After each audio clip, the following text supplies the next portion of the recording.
Shalom. I'm sitting out on the balcony, and I wanted to give you all an update basically on my epileptic situation, because I do have epilepsy, hence the name of the channel.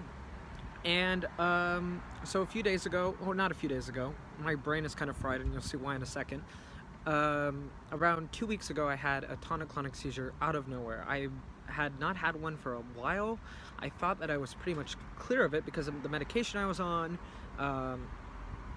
All seemed to be going well. I was, and you know, it was popping there. I didn't really have that much concern. I'd almost forgotten that I had epilepsy. Well, you never really forget, but the risk of a seizure wasn't really on my mind.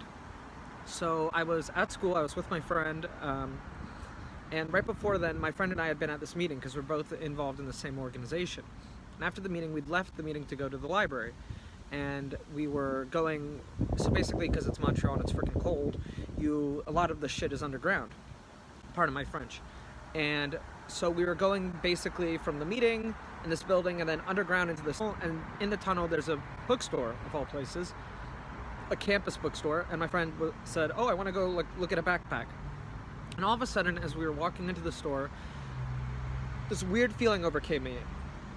And it was as if I was walking in water. If any of you have seen the movie Get Out and are familiar with the sunken place, it was kind of a combination of that and then as if I was walking in water. And it was very strange. And right away I kind of was thinking, is this an aura? But then I thought, no, it's not.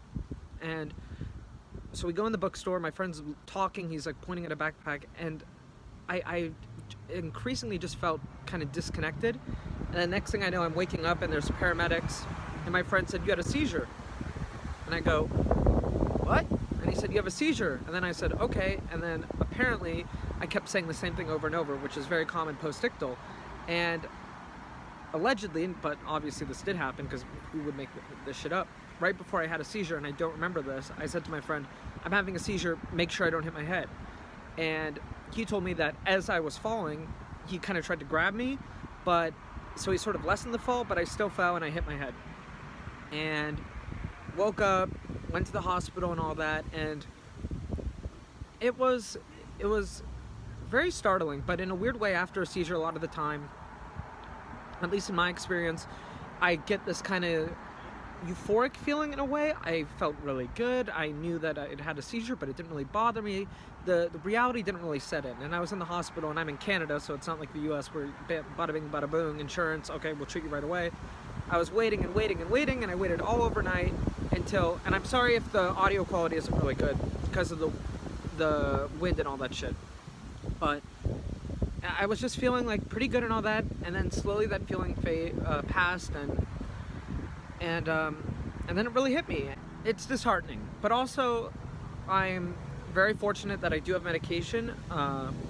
The neurologist I saw briefly, he had tested my serum levels of Lamictal, which is a medicine I'm on, and of course now a helicopter is going ahead.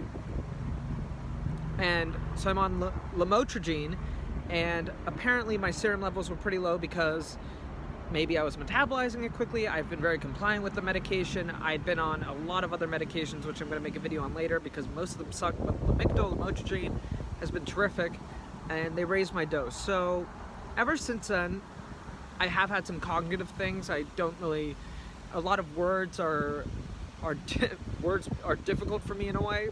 Well, they've never been, I've always been if I may say so myself, you know, I'm Jewish, so we like to talk, we like to yak, and I've always been fairly articulate, but after the seizure, it felt almost as if, you know, when I would be writing papers for a class or something, that it was more challenging, which is a fairly, and again, apologies for the quality of this video.